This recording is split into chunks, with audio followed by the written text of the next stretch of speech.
ngomong saja mereka gak nyambung. Ini Astagfirullahaladzim. Aduh ya Allah. Saya dah bisa itu. Banyak banget saya Ustaz malam ini ketawa serius. Kebanyakan ketawa saya malam ini Love ya. Aduh, masya Allah, ada aja ya teman-teman Ustaz Wafi ya. Kira kayak Bang Zuma, Mas Kores itu sudah sangat parah ya melawan oten-oten yang gak nyambung. Ternyata dulu antum lebih gak nyambung otennya.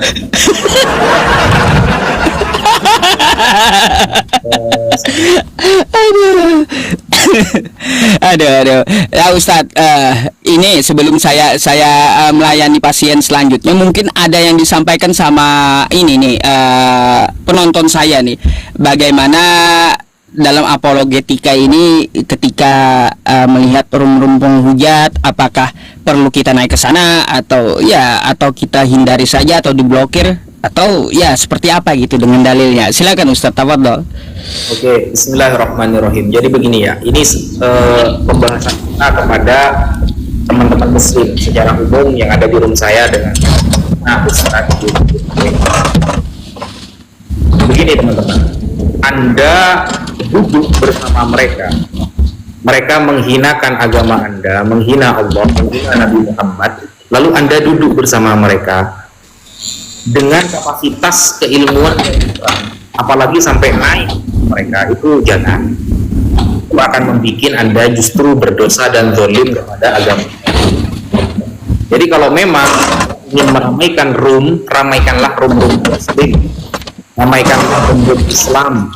Memang kapasitas keilmuannya sudah mumpuni, sudah memiliki jam terbang banyak. Saya 8 tahun di pesantren teman-teman. Pertama kali masuk ke dunia lintas agama hanya bawa ilmu pesantren nih, saya nih tidak pernah bawa ilmu jam terbang dalam melayani oten.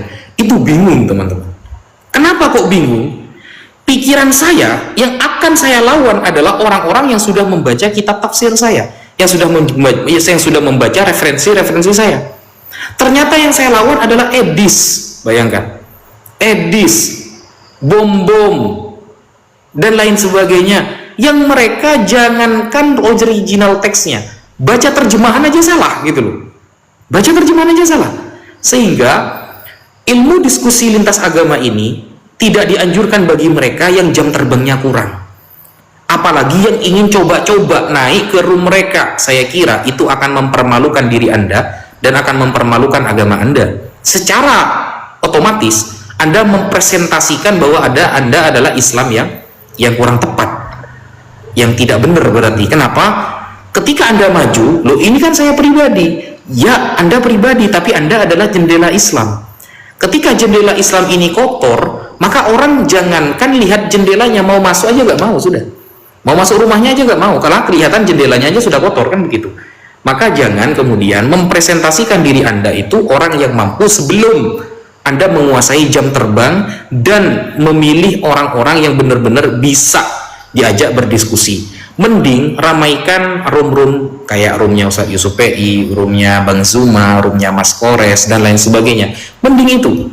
Duduknya Anda dapat pahala, tap-tap layarnya Anda dapat pahala, dukungan Anda dapat pahala, mendengarkannya Anda tercatat mendapat pahala, apalagi mendengarkan sampai ketiduran itu tercatat sebagai pahala. Kalau duduk bersama mereka, semuanya akan tercatat dosa kecuali mereka yang sudah ahli ya. Misalnya saya naik ke roomnya Bom, Ustadz Yusuf PI naik ke roomnya Bom, beliau sudah tahu kapasitasnya Bom bagaimana, cara menghadapinya sudah tahu, apa yang mau ditanyakan mungkin kita sudah tergambar di otak gitu loh. Maka itu boleh untuk mengacak-acak dakwah mereka terhadap kebatilan, tapi jangan bagi teman-teman yang kira-kira kurang memiliki ilmu yang mumpuni dalam bidang ini. Punya ilmu saja gak cukup teman-teman, tanpa ada jam terbang ilmu itu gak cukup. Banyak saya saksikan anak santri debat sama Edis ya, sudah terjawab pertanyaan Edis, tapi Edisnya membalas dengan framingan, sehingga framingan itu yang mendominasi dalam perdebatan. Kita sebagai santri kan nggak biasa kan diskusi framing kan. Nah, padahal melawan mereka itu sebenarnya tidak butuh ilmu banyak. Satu dalil 1 jam itu sudah cukup melawan mereka. Karena mereka tidak butuh dalil. Mereka adalah orang-orang yang Islamofobia, yang sudah terpapar Islam ini juga benar, gak butuh jawaban. Mereka hanya ingin mempraktekkan, menunjukkan Islam ini agama buruk. Sedangkan apapun jawaban kita tidak akan mereka kemas dengan baik. Yang penting kita ingin menampakkan bahwa Nabi Muhammad nih ngajarin kayak gini, Islam nih ternyata jelek. Itu inti mereka. Maka cara melawan mereka bukan dengan ilmu, tapi dengan jam terbang, dan cara yang paling baik adalah muqabadah. Apa muqabadah? Ngambil dalil mereka, hantamkan kepada mereka. Seperti itu, Ustaz. Sekian. Nah, jadi seperti itu teman-teman ya. Biar dipahami. Makanya kan ya saya sering tegur teman-teman juga ya, baik yang di room saya, nggak usah ke tempat edis TV atau penghujat-penghujat yang melakukan streaming ya. Sudah dikatakan di dalam Quran surah An-Nisa ayat 140 itu ya Ustadz ya. Wa qad nazzala 'alaikum fil kitabi an idza sami'tum ayatillahi yukfaru biha wa yustahza'u biha fala taq'unu ma'ahum hatta yakhudu fi haditsin ghairi innakum idzam misluhum innallaha jami'ul munafiqina wal kafirina fi jahannam jami'a. Kan kayak gitu ya. Allah sudah turunkan Al-Quran untuk kita sebagai pedoman hidup, sebagai kekuatan bagi kita, sebagai apa? Petunjuk untuk kita. Apabila Anda mendengar Al-Quran kita itu dihina, dicaci maki oleh orang kafir, maka fala taq'unu ma'ahum, jangan duduk bersama mereka gitu. Hatta yakhudu fi haditsin ghairi, sampai mereka selesai membicarakan ayat Al-Quran yang dihinanya itu, sampai ke pembicaraan lain gitu. Kalau kita memaksa, maka innakum idzam misluhum, kamu sama dengan mereka. Dia kata Allah, na'udzubillahi min dzalik ya. Kalau kita duduk di sana, innallaha jami'ul munafiqina wal kafirina fi jahannam jami'a, sesungguhnya Allah mengumpulkan Anda dengan edis TV di dalam neraka jahanam bersama-sama dengan edis nanti. Na'udzubillahi min dzalik, gara-gara duduk dengan edis TV aja kan kayak gitu. Jadi lebih baik diblokir ya. Nah, ini edukasi juga untuk teman-teman, ramaikan room Ustadz Wafi, Bang Zuma dan yang lainnya. Karena apa teman-teman? Kalau kita di room muslim ya, kita kenapa dapat ilmu gitu, hati juga tenang kan, tidak ada hujatan yang keluar. Jadi seperti itu. Coba di room edis, gedek iya, kesel iya, manfaatnya kagak ada. Apa coba? Kesel iya, dongkol iya gitu. Itu kan efeknya. Kalau di room muslim, apalagi kalau hostnya membacakan Quran, satu dari huruf Quran kita dengarkan, kita pahami, Allah memberikan rahmatnya. Fa iza quri'al Qur'anu fastami'u lahu wa ansitu la'allakum turhamun. Kan gitu. Ya, jadi kalau host membacakan Al-Quran, maka kita mendengarkan juga enak gitu, mendapat rahmat dari Allah, daripada edis membacakan Bible. Bisa kayak edis membacakan contohnya Amsal 7, marilah kita memuaskan birahi, kata edis. Nggak ada kan? Nggak ada, edis dia nggak paham kitabnya gitu, membahas tentang masalah Al-Quran tanpa ilmu. Aduh ya Pak, fasyaikhus syaiton Ustaz, fasyaikhus syaiton, maka gurunya adalah setan edis itu. Ada perkara yang penting gini, ada teman-teman yang bertanya begini, Ustadz, apakah ketika orang-orang kafir sudah kita sampaikan kebenaran tapi mereka menolak, apakah kita tetap berkewajiban untuk mendakwahi mereka? Bukankah di dalam Al-Quran tertulis a'anzartahum am lam tunzirhum la yu'minun? Betul. Meskipun kamu wahai Muhammad menakut-nakuti mereka atau tidak, mereka memberi peringatan kepada mereka tetap tidak beriman. Jadi kasusnya begini, banyak teman-teman yang salah beristidlal, berdalil dengan ayat itu, a'anzartahum am lam tunzirhum la yu'minun. Nah, ayat itu berkaitan dengan Allah mengabarkan bahwa Allah Maha mengetahui segalanya. Orang yang didakwahi Nabi Muhammad Sallallahu Alaihi Wasallam itu tidak akan beriman meskipun Nabi Muhammad telah memberikan mereka peringatan. Tapi bukan, ayat ini bukan menghentikan dakwah, teman-teman ya. Buktinya Nabi Muhammad setelah turun ayat itu, apakah beliau langsung selesai gak dakwah lagi? Kan enggak. Jadi Nabi Muhammad setelah turun ayat itu, apakah kemudian Nabi Muhammad tidak dakwah lagi? Kan tidak. Terus menyampaikan itu sehingga wa yas'alunaka 'anil anfal wa yas'alunaka 'anil ruh wa yas'alunaka 'anil mahid. Banyak pertanyaan-pertanyaan di zaman Nabi Muhammad, dan itu menjadi hujah bagi kita agar kita tahu cara jawabnya. Dan ini bukan hanya terjadi kepada Nabi Muhammad, bahkan dulu di zaman Nabi Ibrahim perdebatan itu terjadi juga di zaman Nabi Ibrahim ketika mereka, orang-orang di zaman Nabi Ibrahim ini orang Irak yang akhirnya hijrah ke tanah Syam, tanah Kan'an, daerah yang konflik sekarang. Nah, ketika Nabi Ibrahim berdiskusi, berdebat tentang ketuhanan, apa kata Allah? Wa tilka hujjatuna ataina Ibrahim ala qaumi. Dan itu adalah hujjah dari kami berikan kepada Ibrahim untuk melawan kaumnya. Debat Nabi Ibrahim tema ketuhanan dengan kaumnya. Wa tilka hujjatuna ataina Nuh ala qaumi. Itu adalah hujjah dari kami berikan kepada Nuh untuk melawan kaumnya. Dan banyak sekali.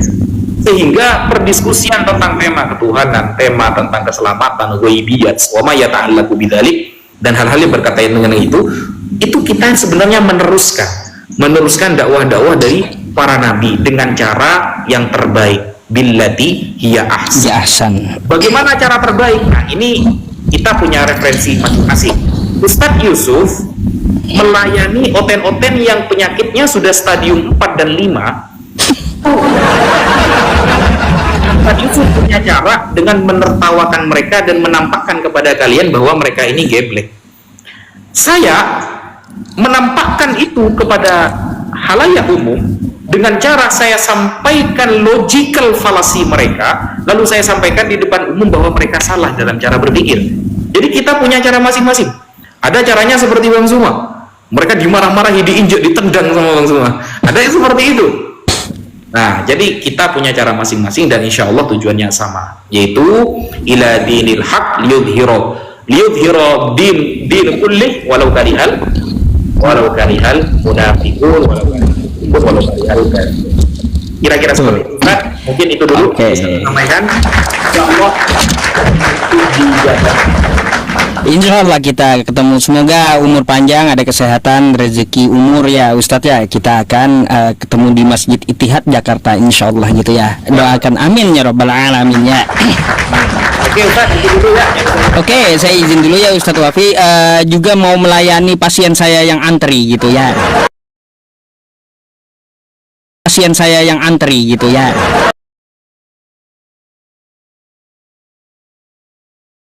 Silahkan satu Kristen lagi, boleh naik, ayo silakan ya. Ya nanti saya teman-teman ya di Jakarta sama Ustadz Wafi nanti foto bareng lah. Sebenarnya kami sudah pernah berfoto di Bandara Soekarno Hatta dulu, kayak Ipin Upin. Soalnya saya nggak pakai gamis di bandara itu, saya pakai baju kaos, celana jeans. Karena apa? Saya nggak mau terlalu nampak gitu, ya nggak mau terlalu nampak. Tapi ini ya udahlah, karena orang udah pada tahu juga kan. Ya sudah, saya nanti fotonya pakai baju gamis sama Ustadz Wafi gitu. Ya jadi tanggal 11 September ya teman-teman, saya akan menghadiri Ultah Afi yang kedua ya di Masjid Ittihad Jakarta Selatan Tebet gitu ya. Jadi saya berangkat tanggal 11 hari Kamis itu, saya mungkin sore ada di Monas dan Istiqlal. Habis itu ke Hotel Amaris di dekat Masjid Ittihad.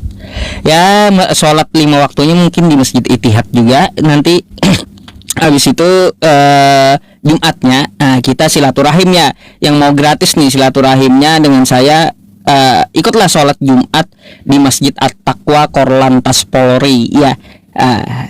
Insya Allah di situ saya akan imamin sholat Jumatnya nanti gitu ya. Oke, silakan dari kawan Kristen yang minta naik lagi ya. Stadium 4 sampai 5 ya.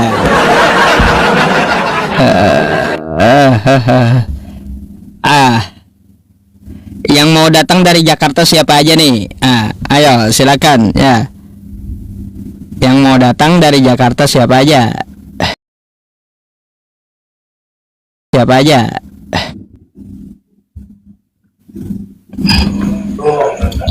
Halo, selamat malam. Selamat malam. Selamat malam. Aduh. Boleh teman-teman. Boleh nanti kalau Anda mau berfoto sama saya di masjid itu ya, At-Taqwa itu habis Jumatan, boleh ya. Nggak ada yang larang kok. Cuma minta berfoto bersama ya di Masjid At-Taqwa habis Jumatan, boleh.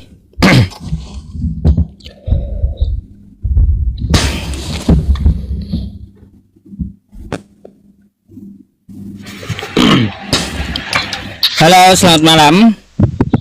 Ya, selamat malam Ustaz. Malah, Anda Islam Kristen, Bang? Islam Ustaz. Oh, Islam, ada yang mau disampaikan? Ini Ustaz terkait yang masalah di situ Ustaz. Bang Kipas, suara Kipas ya? Iya bentar. Nah, sudah. Nah, terkait yang masalah edisi TV kemarin Ustaz kan.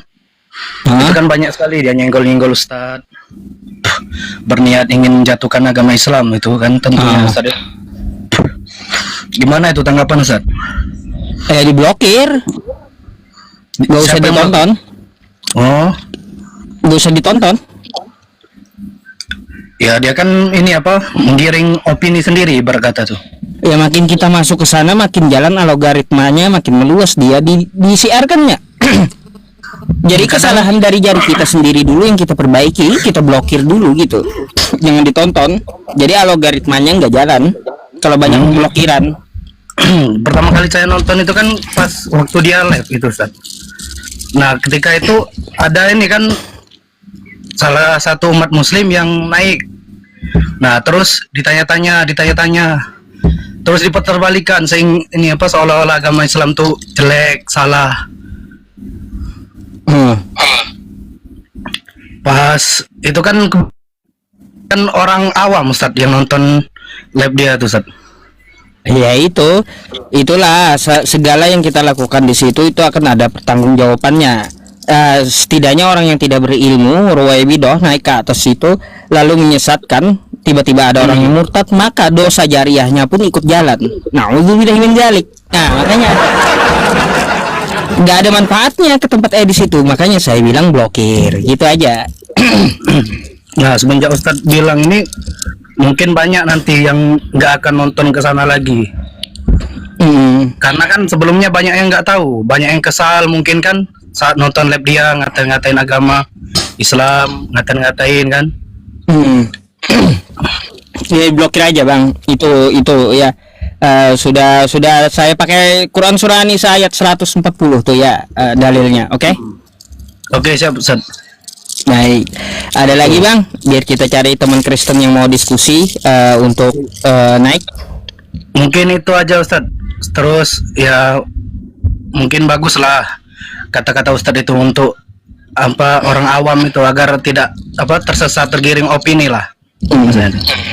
Dah, syukuran Ustaz ya. Sama-sama, wa iyyaka. Assalamualaikum. Waalaikumsalam warahmatullahi wabarakatuh.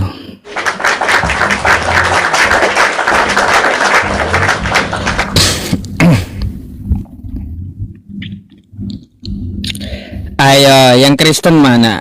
Ricardo.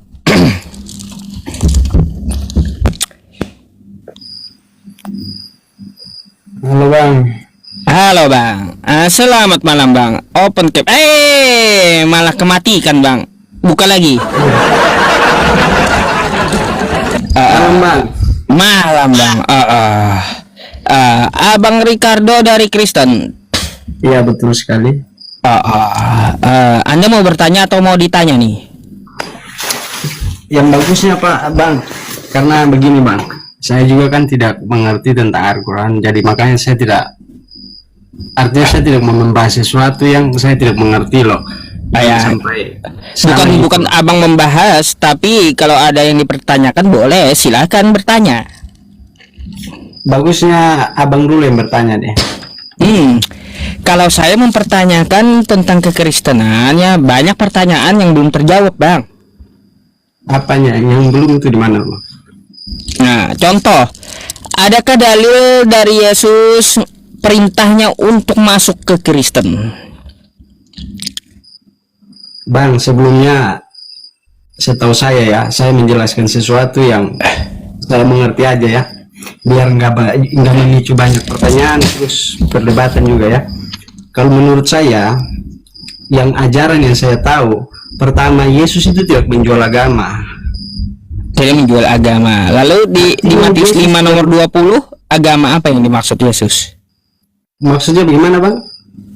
Kalau kata Anda Yesus tidak menjual agama, tidak membawa agama, lalu di Matius 5 nomor 20, jika keberagamaanmu tidak lebih baik dari ahli Taurat, jadi apa yang dianut oleh murid-murid Yesus agamanya? Begini loh bang, pada saat itu Yesus itu tidak menjual agama, atau di dalam Alkitab abang boleh cari sendiri, itu tidak ada yang diajarkan atau ada namanya agama Kristen, itu tidak ada loh. Tetapi Yesus itu menjual sebuah kebaikan dan keteladanan. Maka manusia yang menuhankan Yesus itu sebagai Tuhan, itu karena bagian daripada apa yang Tuhan Yesus lakukan. Dan jadi nggak ada, jadi memang nggak ada perintahnya gitu ya? Perintahnya karena itu Yesus datang tidak menjual agama, tapi dia menjual sesuatu yang membuat seseorang itu menuhankan Yesus. Iya, berarti kalau tidak ada perintahnya, lalu ngapain bang jadi Kristen? Ya karena begini loh, kalau menurut saya pribadi ya, artinya juga sebentar saya tanya dulu buat abang, ini maksudnya perdebatan begini loh. Saya tadi sempat nonton juga ceramah-ceramah abang ya. Artinya kita berdebat dengan seseorang seperti saya ini, saya tidak memahami tentang Al-Quran atau ajaran abang, tentunya saya tidak mau banyak berbicara karena tentu saya tidak tahu. Ketika saya berdebat sesuatu yang saya tidak tahu apa yang mau diperdebatkan. Nah, begitu pula sebaiknya abang, kalau saya jelaskan, ujung-ujungnya tetap di mata abang itu adalah sesuatu hal yang salah. Artinya tidak akan ketemu loh kemistrinya, ketemu kebenarannya. Kalau di pemikiran saya seperti yang di pemikiran abang saya tahu berbeda, sama aja. Artinya seorang muslim berpikir tentang seorang Nasrani seperti apa, dan seorang Nasrani berpikir seorang, artinya nggak ketemu loh. Jadi begini bang, semua itu kan kalau kita beragama itu dilandasi dari pedoman hidupnya, kan kayak gitu, kitabnya. Nah maka ketika kita bertanya ada atau tidak ada, maka jawablah dengan jujur, tidak ada ya tidak ada, orang juga ngemaksa gitu, kan itu ketemu titiknya. Asal mau jujur gitu. Bukan berarti kita menyalahkan. Apakah ada perintah Yesus di dalam Bible jadilah Kristen? Jika tidak ada tertulis, katakan aja tidak ada. Dan gitu. Iya memang betul, karena Tuhan juga tidak memang, tapi tentunya Tuhan tidak menjual agama. Karena Tuhan Yesus tidak menjual agama itu. Artinya dia datang sebagai Tuhan, bukan dia datang sebagai agama tertentu. Kenapa saya bilang dia tidak datang untuk menjual agama? Karena kebaikan dia itu hanya bukan untuk agama Kristen saja. Muslim juga mempelajari dan membaca kitab Anda. Tekstualnya kan bahasa Indonesia, mudah dipahami kan kayak gitu ya. Betul sekali. Jadi ketika Anda menjabarkan doktrin Anda kepada saya rasa apa yang Anda katakan, doktrin yang Anda dapat berbeda dengan kitab Anda gitu. Berbedanya di mana, Pak? Berbedanya seperti ini, contoh ya, ketika Anda mengatakan Yesus itu diutus untuk semua orang, iya, itu udah berbeda dengan kitab Anda. Yesus mengatakan di dalam kitab Anda, di dalam Matius 15:24 ya, di dalam Matius pasal 15 nomor 24, dia mengatakan dia hanya diutus untuk Israel saja, bukan untuk semua manusia. Begini loh bang, begini loh bang. Loh, saya percaya loh, maksudnya begini loh, saya tidak begitu hafal ya, bukan tidak memahami, tapi tentu saya tidak menghafal seluruh Alkitab, itu cuma ayat-ayat tertentu yang saya hafal. Begini loh bang, kitab itu beda-beda tipis loh sama Al-Quran. Artinya ketika abang hanya melihat dari sisi penjelasannya itu tentunya kita nggak paham, karena begini loh, Alkitab itu kita tidak bisa mempatukan diri kepada satu ayat itu aja. Tentu ada penjelasannya juga di ayat lain atau di Injil lain begitu loh. Karena Alkitab itu kalau kita hanya berpaduman kepada satu ayat itu, ketika satu ayat itu dia berbicara berarti ada tujuannya, ada maksudnya. Tetapi pasti ada penjelasannya, mungkin karena mungkin saya juga tidak ada bawa Alkitab di sini. Jadi gitu loh, Bang. Ya gini Bang, kalau saya mengatakan satu hal ya, Matius 15:24 bukan berarti saya tidak pernah baca semuanya satu perikop, enggak. Iya. Enggak, saya udah baca semuanya. Tapi kan penekanannya ada di ayat yang saya maksud gitu. Ketika betul. Anda menyampaikan doktrin Anda, doktrin kekristenan Anda, bahwa Yesus diutus untuk seluruh manusia, tidak pernah ada Yesus mengatakan seperti itu. Berbeda dengan kitab yang Anda imani sendiri. Padahal Yesus mengatakan dia hanya untuk Israel saja. Artinya apa di sini, Bang? Kesimpulannya, kesimpulannya yang saya ambil, iman Anda bertentangan dengan ajaran Yesus. Iman Anda bertentangan dengan kitab Anda sendiri. Sebenarnya Bang begini. Itu bukan bertentangan begini. Saya kasih pemahaman buat abangnya. Begini loh, bagaimana abang maksudnya mungkin abang belum memahami karena abang bukan Kristen ya. Mohon maaf. Begitu pula sebaliknya kalau saya juga bagaimana memahami agama Islam karena saya bukan Islam. Artinya saya tidak pernah belajar tentang itu. Ya toh Bang, pernah saya kasih satu pemahaman begini loh. Pernah ada satu orang Kristen, pasti dia menanyakan satu ayat atau satu kalimat atau satu pertanyaan yang dia pasti tidak paham. Artinya dengan dia tidak paham maka dia bertanya. Jadi apapun penjelasannya tetap dianggap salah oleh si penanya. Karena memang betul dia nggak tahu, maksudnya cuma bahasanya seperti itu. Ibarat kata saat kita beredukasi atau berdiskusi ini begitulah. Kira-kira kalau kita mau menjelaskan tentang Alkitab itu panjang, tidak ada habisnya. Jadi Alkitab itu ya kita tidak bisa baca dari ayat cuma Matius saja, tidak bisa. Itu dia punya penjelasannya, misalnya membaca di Matius, penjelasannya bisa ada di Amsal misalnya ya. Itu Alkitab itu kita tidak bisa patukan kepada satu Injil satu ayat saja. Ada penjelasan seperti Al-Quran juga loh. Masalahnya gini Bang. Gitu. Iya. Masalahnya gini. Iya, Bang. Ketika Anda ke gereja tidak pernah diajarkan seperti itu. Ini ayatnya kemana, ini ayatnya kemana. Terus disiplin ilmu apa yang dipakai ketika mempelajari hal itu? Kan kalau di Al-Quran kan kita mempunyai disiplin ilmu, ya ilmu nahwu sorof, bahasa Arab, terus ilmu mantik, bayan, semuanya kan untuk Al-Quran. Ada disiplin ilmu yang kita pakai untuk Al-Quran. Nah kalau Bible mana? Sudah berbahasa Indonesia, tinggal kita memahami belajar bahasa Indonesia, SPOK, beres gitu. Paham apa yang dikatakan. Tapi kalau ini ayat ini lari ke Bible ini, itu pakai ilmu kayak gimana gitu. Karena apa? Setiap saya berdiskusi, ayat yang sama saya pertanyakan, teman-teman Kristen mengambil referensi yang berbeda semua. Dari 5 orang ayat yang sama, 5-5-nya jawabannya beda gitu. Tentu tadi saya begini, kalau kita mau diskusi itu tentu ya saya kembali lagi dengan pembicaraan saya yang awal atau kata-kata saya. Kalau kita mau menjelaskan tentu panjang. Sepertinya misalnya begini loh. Seperti tadi saya ada lihat abang diskusi sama mungkin ada Pak Ustadz yang baru turun. Artinya begini, menganjurkan untuk teman-teman Muslim tidak masuk di room-roomnya orang Kristen. Dengan ketidakmampuan atau tidak berpikir dengan framing yang baik, maka di situ mereka akan pasti kalah berdebat. Artinya begini loh, saya juga pun punya pemikiran seperti itu.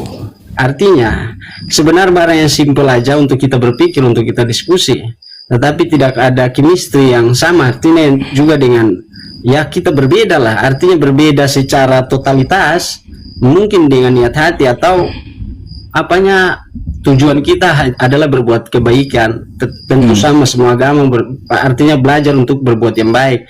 Tapi kadang-kadang begini, kita mau memahami seseorang yang belum paham, artinya kita mau belajar memahami seseorang yang belum paham dan tidak mau paham, itu beda.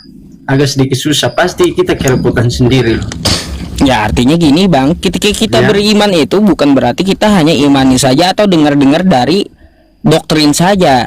Kita harus juga memahami dari isi kitabnya. Artinya kan kayak gitu. agar kita tidak menyalahkan orang lain membaca. Ketika saya menyampaikan ya kepada kawan-kawan Kristen, ini tertulis loh kata saya, tulisannya betul, ucapannya betul, tapi menurut teman-teman Kristen salah. Yang disalahkan itu saya atau tulisannya gitu. Ya benar, bukan abang yang salah, bukan tulisan yang salah. Pemahamannya saja yang salah. Nah itu masalahnya. Karena apa? Kesimpulannya tidak ada disiplin ilmunya, Bang. Itu mungkin seperti itu. Jadi, itu begitu juga kayak misalnya Kristen yang kedisiplinan atau ilmunya kurang, dia beradaptasi atau berdiskusi dengan abang sendiri, ya pasti akan semakin ribet. Seperti misalnya saudara kita yang muslim juga yang beradaptasi atau berdiskusi dengan Bang Edis, tentunya juga akan semakin ribet karena itu tidak ada chemistry yang ketemu. Artinya kita mau menjelaskan tentang sebuah kebenaran, misalnya kepada orang belum mengerti tentang kebenaran, itu akan susah. Susahnya gimana? Cara pola pikir saja udah berbeda. Pasti bagaimana mau ada kesamaan? Maksudnya begitu kira-kira, Bang. Kira-kira dari saya. Tapi kalau dari abang lagi mungkin agak berbeda. Ya memang nggak mungkin kita pemikirannya sama gitu. Nggak mungkin. Nggak akan baru dunia ini. Iya. Oke. Kalau gitu Bang, abang ada yang mau ditanyakan atau saya bisa gantikan dengan kawan Kristen yang antri? Enggak, ini salah satu loh, karena kebetulan juga saya berbaur banyak dengan orang Muslim. Ini salah satu pertanyaan, apa namanya, kan pada akhir zaman Isa Al-Masih kan pasti turun ke bumi untuk melawan Dajjal. Betul. Kira-kira dia itu diutus sebagai nabi atau? Sedangkan di Muslim sendiri mengajarkan bahwa Nabi Muhammad itu adalah nabi terakhir. Tapi pada akhir zaman nanti kan Isa Al-Masih, yang secara pengetahuan kita mengerti bahwa mungkin Isa Al-Masih atau Isa Al-Masih itu ada ya Yesus yang kita percayai. Menurut abang bagaimana tentang pertanyaan itu? Kan pasti di akhir zaman kalau di Muslim kan Isa Al-Masih turun untuk melawan Dajjal. Itu kira-kira bagaimana, Bang? Baik Bang. Jadi yang kedua kalinya, apakah dia nanti turun sebagai nabi? Jawabannya bukan.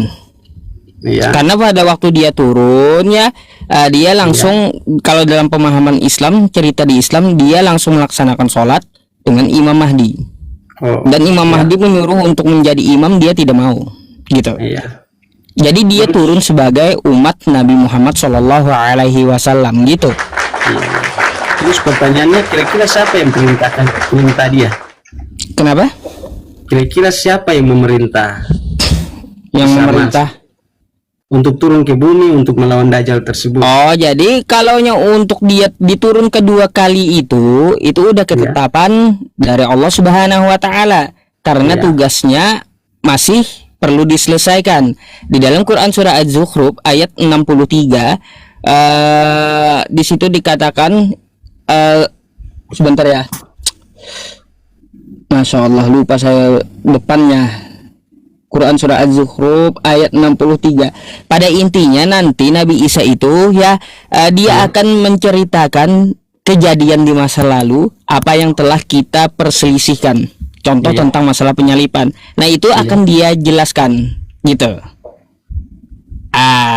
Falamma jaa Isa bil bayyinat qala qad ji'tukum bil hikmah wa li ubayyana lakum ba'dallazi takhtalifuna fihi fattaqullaha wa ati'un. Itu dia akan menjelaskan sebenarnya dia diserupakan dulu waktu penyalipan kepada siapa. Nah gitu. Terus dia juga diperintahkan Allah untuk apa? Untuk mengajarkan mana yang betul sesuai ajarannya yang dulu, yaitu dia meneruskan syariat Rasulullah Shallallahu Alaihi Wasallam, syariat Nabi Muhammad.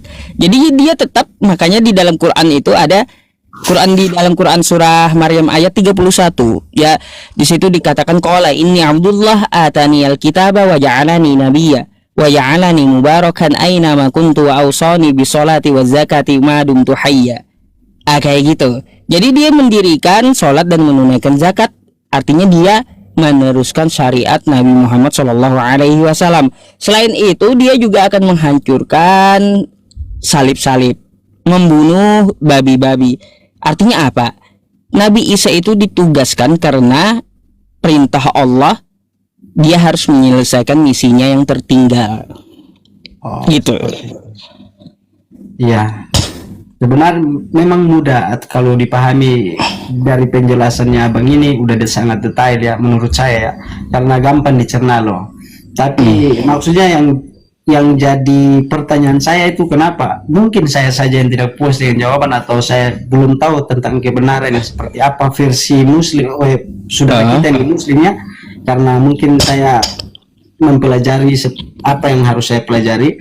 Tapi begini loh Bang, apakah yang saya jadi penasaran begini loh Bang, maaf kalau salah, karena saya juga berbicara dengan orang yang tepat, saya berpikir apa salahnya kita share. Dan saya berpikir begini loh Bang, kalau seandainya Isa Al-Masih itu bukan nabi, padahal fungsinya dia ini sangat besar loh. Pada akhir zaman kan tidak ada satupun yang bisa melawan Dajjal itu sendiri. Selain seorang Isa Al-Masih ini loh. Berarti dia diberikan hikmat atau diberikan, kalau dia bukan seorang nabi, mungkin karena hanya seorang nabi saya memiliki kekuatan spiritual yang begitu besar seperti tidak masuk logika kalau dia itu hanya cuma utusan dengan versi manusia biasa atau bagaimana loh. Jadi turun kedua kali itu, Bang. Ya. Turun kedua kalinya statusnya bukan nabi tapi umat Nabi Muhammad Shallallahu Alaihi Wasallam dan dia menjadi pemimpin. Gitu saat itu. Ya? Statusnya umat berarti sama dengan umat-umat yang lain dong. Sama, karena syariat yang syariat yang dia teruskan adalah syariat Islam masalahnya. Kayak gitu, makanya kan di situ saya bilang dia membunuh babi-babi. Artinya apa? Waktu dulu dia tidak pernah di abad pertama itu menghalalkan babi. Maksudnya kayak gitu.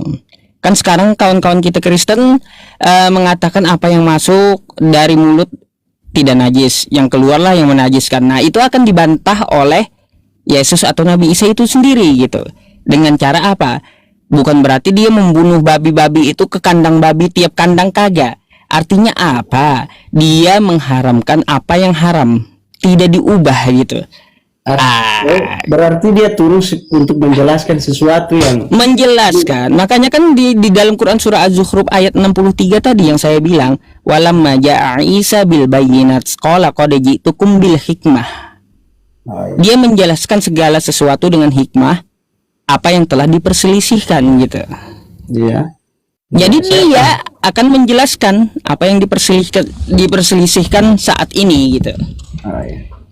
Dari jawaban Abang saya paham, mungkin ajaran kita mungkin agak berbeda, tapi ajaran dari penjelasan Abang ini saya paham, maksudnya paham tentang Muslim sedikit-sedikit ya.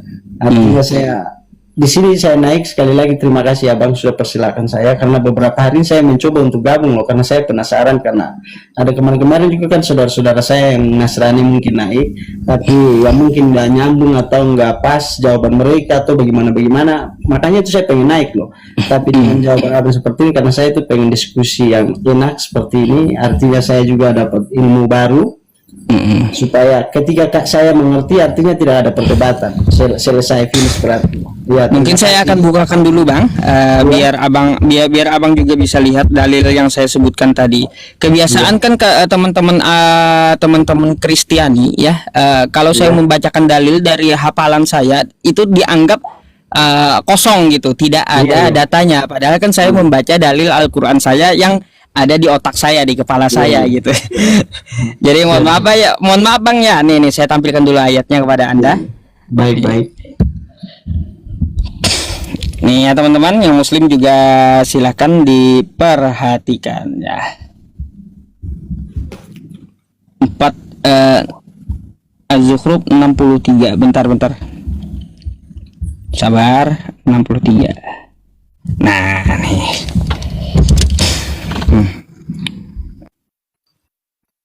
Walamma ja'a Isa bil bayyinat qala qad ji'tukum bil hikmah wa li ubayyina lakum ba'dal ladzi takhtalifuna fi fattaqullaha wa ati'un. Ini ketika Isa datang ya. Ya. Kedua kalinya membawa bukti-bukti yang nyata. Dia berkata, sungguh aku datang kepadamu dengan membawa hikmah, dan untuk aku jelaskan kepadamu sebagian dari apa yang kamu perselisihkan. Maka bertakwalah kepada Allah dan taatilah aku. Oke? Oke. Turun kedua kalinya dia akan menjelaskan, untuk menjelaskan kepadamu Iya. apa yang diperselisihkan. Penekanan dia apa? Innallaha huwa rabbi wa rabbukum fa'buduh hadza siratum mustaqim. Sesungguhnya dia Allah, dialah Tuhanku dan Tuhanmu, kata Nabi Isa. Sembahlah dia, ini adalah jalan yang lurus. Makanya turun kedua kalinya nanti dia akan apa? Akan bersaksi di hadapan orang-orang yang menuhankan dia dan menyembah dia gitu. Bahwa dia tidak pernah menyampaikan dirinya adalah Tuhan, tetapi dirinya adalah utusan Tuhan dan menyuruh menyembah Allah gitu. Oh iya. Iya. Maksudnya dari ajaran abang atau dari ajaran kita saudara kita yang muslim yang barusan abang jelaskan ini, saya pahami bahwa anggaplah seorang Isa Al-Masih itu turun untuk menjelaskan sesuatu yang belum orang lain pahami, tapi sebagai umat ya bang ya. Iya, mungkin Iya, lebih memperjelas umat. karena setahu saya kan banyak kan saya ini kan kalau secara dari marga banyak saudara saya yang muslim. Satu marga, jadi saya sedikit masuk keluar ya, kita saling masuk keluar, tapi itu yang belum saya pahami loh. Sebagai umat dia datang untuk menjelaskan sesuatu yang belum orang mengetahui atau lebih memperjelas sesuatu yang sudah ada Iya. tapi namun belum dipahami. Ya saya pahami itu ajaran abang mungkin bagus, artinya kita saling mengenal, itulah ada perbedaan. Tapi di sini kan tadi kan abang juga sempat bertanya kepada saya tentang ayat yang Tuhan Yesus sendiri itu datang kepada umat Israel. Itu betul bang. Kenapa Tuhan Yesus datang pada saat itu untuk umat Israel, tapi bahasa framingnya berbeda loh. Begini bang, kenapa saya bilang framingnya berbeda? Pada saat itu bangsa Israel Tuhan sudah sangat murka kepada bangsa Israel, bukan dia turun membawa sebuah kedamaian. Kenapa bangsa Israel harus disiksa lalu Tuhan mengutus seseorang untuk menyelamatkan bangsa Israel seperti Nabi Musa?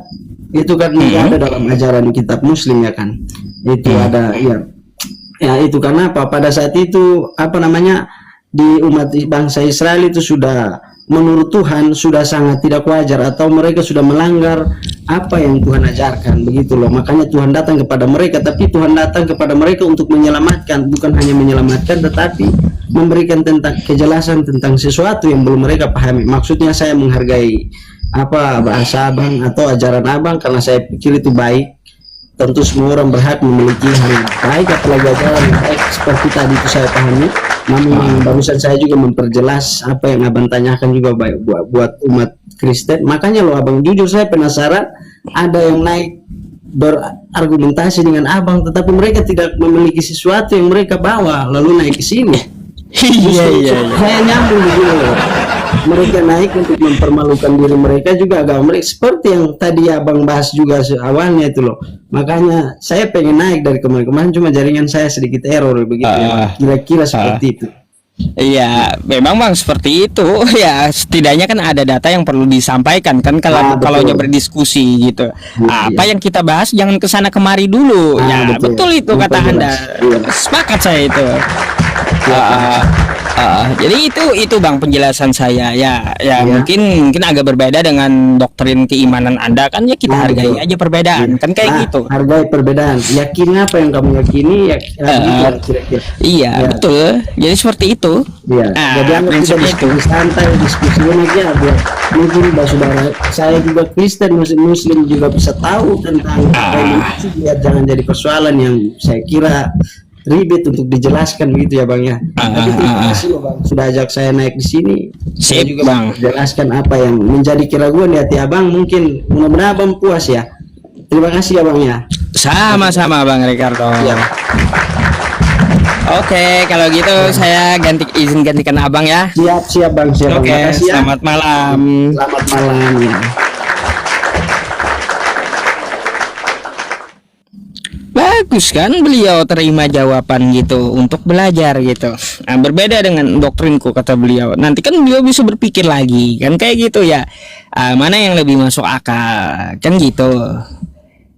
Nggak perlu kita memaksakan kepada beliau, nggak perlu. Itu maksudnya diskusi ya, bukan cari menang cari kalah, bukan.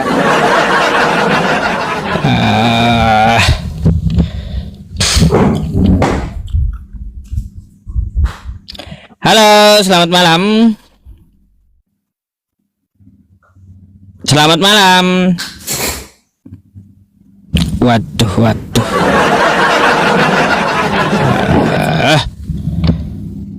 Aduh. Nah, apa ini? Minta naik pula Mbak ini.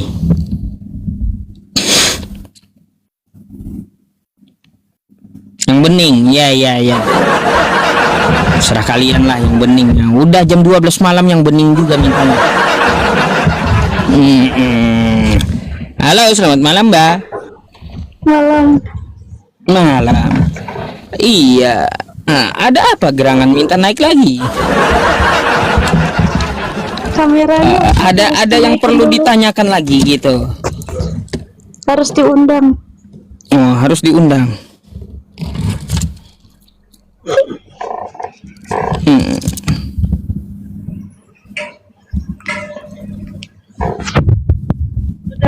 Udah mau istirahat ya Ustaz. Belum. Iya, saya naikin banyak tadi dari tadi minta naik, ada yang dipertanyakan gitu. Sebentar. Nggak Siapa ada tahu sih. kan? Siapa ada. tahu tertarik sama agama Islam kan gitu. Tertarik. Oh, tertarik dengan Islam. Tertarik sama Ustaz. Oh. Waduh, kalau sama saya beda pula. Iya. Aduh. Teman-teman, kenapa kalian ketawa? Bungkus pula kata kau ya. Apa ini teman-teman ini ya? Tambahin tat piring terbang, terserah kau tulis apa kek ya. Tapi kalau aku ngikut nanti ke sana boleh emang. Boleh, acara api itu Bisa. terbuka untuk siapa aja. Silakan. Yang penting pakaiannya sopan gitu ya. Iya, boleh. Itu tuh masjid atau aula gitu sih Ustaz? Nanti di halaman masjidnya aja katanya. halaman. Halaman masjidnya ininya apa acaranya, bukan di dalam masjid. Dalam masjid mana gitu. bisa tempat orang sholat. Oh gitu. Mm-mm. Nanti aku datang pokoknya. Iya. Beneran, aku serius. Iya, datang gak apa-apa. Tapi bisa ketemu nggak ya? Kan kayak dikawal gitu kan? Enggak. Saya enggak minta pengawalan. Gue minta pengawal. Enggak perlu. Kayak formal kali. Berarti bisa main TikTok bareng ya? Waduh. Artinya gini, Mbak, ya kalau ya ketemu sapa-sapa bisa ya, bisa kayak gitu, bisa insyaallah ya. Tapi ke pengalaman saya nih, Mbak, ya, saya pernah diundang ke Bekasi tahun 2023 tadi. Itu menurut saya lebih banyak orang minta foto-foto sama saya daripada acaranya gitu. Acaranya setengah jam, foto-foto sama saya gantian 2 jam. Apa coba? Kayak gitu. Minta berfoto, ada yang dari Aceh, satu keluarga. Beliau rela datang ke Bekasi hanya untuk berfoto sama saya. Gitu. Jadi saya rasa ya nanti tergantung panitianya lah ya gitu. Pokoknya ada sesi foto lah ya sama fans-fans gitu. Pasti orang banyak minta foto, Mbak. Ya Udah tahu kan, juga. bukan. Ngapain Kita moto orang jelek kayak gini coba. maksudnya kan biasanya kan di live streaming. Siapa tahu kan kalau ketemu kan ketemu langsung gitu kan. Oh, iya, Beda. soalnya kalau ini filter aja ini, filter sebenarnya jelek mukanya rata gitu. Gak apa-apa, Iya. asal jangan muka dua. Ya asal jangan muka dua, betul. Oh. Pokoknya aku datang tunggu aku yang Iya, nggak apa-apa. Pokoknya aku datang tunggu aku ya, ya teman-teman ditunggu tuh ya.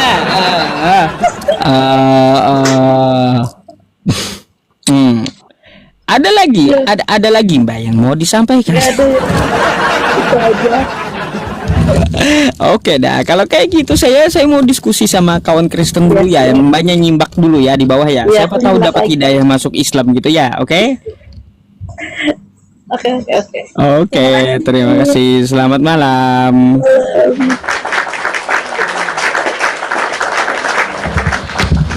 Kacau dong. Apa kalian menertawakan saya melulu di bawah dari tadi? Dasar kau ya. Iya, COD. Ulun kada kawan ulak tat apa pula kau. Panci terbang terserah lah ya, terserah. Ada tidur di luar terserah. Teman-teman semuanya, ini gimana? Udah jam 12 malam tempat saya. Nah, gimana nih? Ayo, berembuk kita. Doa, istirahat, atau satu lagi, dua lagi, satu lagi, dua lagi, pusing. Ada, macam mana? Ada. Setelah mbaknya tadi naik, melihat perempuan bisa naik, banyak itu cewek minta naik di bawah tuh. Aduh, macam mana? Ada. Nanti ya kita bukan ini nih ya. Kita ini diskusi lintas agama, bukan ini, bukan apa ya, room apa ya, nggak ngerti juga saya. Satu lagi ya, oke. Iya, bukan room biro jodoh, bukan. Halo, selamat malam. Ya, malam. Malam bang. Kristen Islam bang. Kristen. Silakan buka kameranya dulu bang. Yang di YouTube juga ngetawain saya sampai ngakak. Dasar kalian ini ya.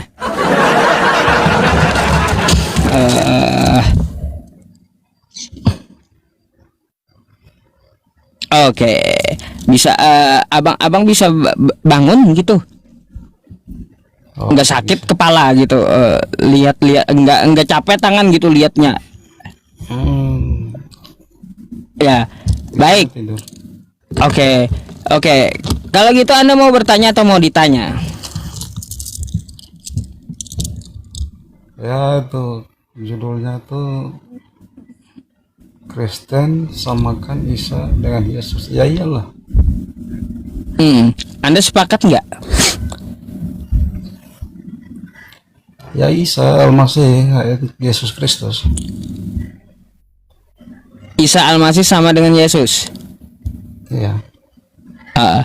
Ya gini bang, ya kebanyakan teman-teman Kristen menolak gitu, beda katanya. Nah, itu kan sebuah nama yang ditamatkan kepada Yesus. Kayak gitu. Kira-kira ada pertanyaan bang gitu. Kalau untuk abang, suara abang juga didengar teman-teman kecil, katanya kecil. Oh iya. Kecil suara Anda. Saya cuma kemarin itu ada judulnya Ustadz itu Judulnya apa?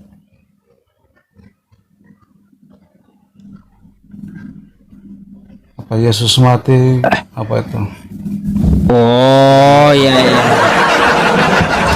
Jadi judulnya itu ya juru selamat yang tidak selamat. Namanya juru selamat ya pasti selamat, tidak mungkin Artinya batal gelar juru selamat itu. dibuatkan. Juru selamat yang tidak selamat artinya batal juru selamat Nah, itu yang tidak pemahaman selamat. Ustaz yang salah. Kayak gimana? Dia ditangkap tentara Romawi itu selamat atau kagak itu? Ya dia kan mati terus bangkit lagi jadi hidup. Kalau mati itu disebut selamat atau kagak? Ya. Kalau dia mati disebut selamat atau enggak? Iya. Mengerti tidak? Dia mati. Dia bangkit jadi hidup. Iya, Kalau bangkit yang namanya mati itu selamat atau enggak? Ya mati. Mati itu Mati. dalam kedagingan manusianya. Dia bangkit dalam tubuh kemuliaan Allah. Enggak selamat kan? Hah? Enggak selamat dia mati. Ya, makanya saya bilang dia mati. Mati dalam tubuh kemanusiaannya. Disalibkan. Dia bangkit jadi hidup. Kalau urusan bangkit nanti gitu. Yang namanya iya. mati itu Kan satu selamat paket. atau kagak gitu? Lah, ya mati itu kan sudah mati. Berarti kalau mati Ya mati enggak untuk selamat. menebus, mati disalib untuk menebus dosa umat manusia. Habis itu dia bangkit menjadi hidup. Itu satu paket, tidak bisa dipisahkan. Oh, satu paket. Iya. Itu suatu nubuatan janji Tuhan yang harus dilaksanakan, digenapi. Jadi dia harus mati untuk menebus semua dosa umat manusia, terus dia bangkit. Bang, Dia Bang, bangkit kalau untuk dia surga. kalau dia Yang satu tadi paket Ustaz bilang, kayak gitu, yang tadi coba Anda Ustaz mikir. bilang nanti dia akan turun menyelamatkan umat manusia. Itu dalam iman Kristen itu dia datang terakhir kali itu untuk menyelamatkan umat manusia, semua umat manusia. Bukan Beda, umat Bang. Kristen saja. Beda. Yang kedua dia akan mengusir Kristen. Tidak. Itu ada tertera di kitab Anda di Matius 7 sampai 21 sampai 23. Itu bukan umat Kristen, orang yang tidak percaya. Orang yang tidak percaya, Iya, yang orang memanggil tidak Yesus percaya itu kepada- Tuhan, agamanya apa? Agamanya pengikut Yesus. Agamanya apa? Yang memanggil Yesus itu Tuhan? Tidak semua orang Kristen memanggil Yesus itu Tuhan. Tidak semua. Iya. Tidak Jadi semua. agama itu hanya organisasi yang dilegalkan untuk orang-orang bernaung di dalam, orang-orang Kristen bernaung di dalam. Jadi, Oke. jadi Kristen itu tidak menjadi persoalan. Iya, Yang nyata jadi dan kayak gini, Bang. Yakin itu orang yang percaya kepada Yesus Kristus. Nah itu agama itu Iya. menyelamatkan. Iya, begini manusia. begini. Tidak ada kehendak Bapa di surga itu Yesus itu mati untuk nebus dosa, kan nggak ada tertulis.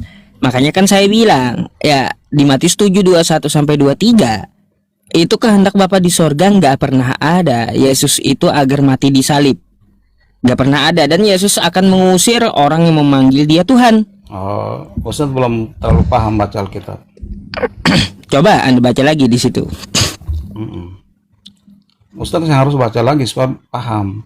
Karena Coba Yesus Anda baca mati berulang-ulang. menebus Siapa umat yang manusia. memanggil Yesus itu Tuhan? Kenapa? Siapa yang memanggil Yesus itu Tuhan? Pada hari akhir, kata Yesus, banyak orang berseru kepadaku, Tuhan, Tuhan. Nah, dengan namamu kami bermukjizat. Dengan namamu kami membuat orang sembuh. Dengan namamu juga dipakai kan Yesus itu mengadakan macam-macam. Kata Yesus seperti apa? Pada hari itulah Tidak aku akan benar. berterus terang, kata Yesus. Enyahlah kalian Semua yang tidak membuat pernah kejahatan. dikenal ya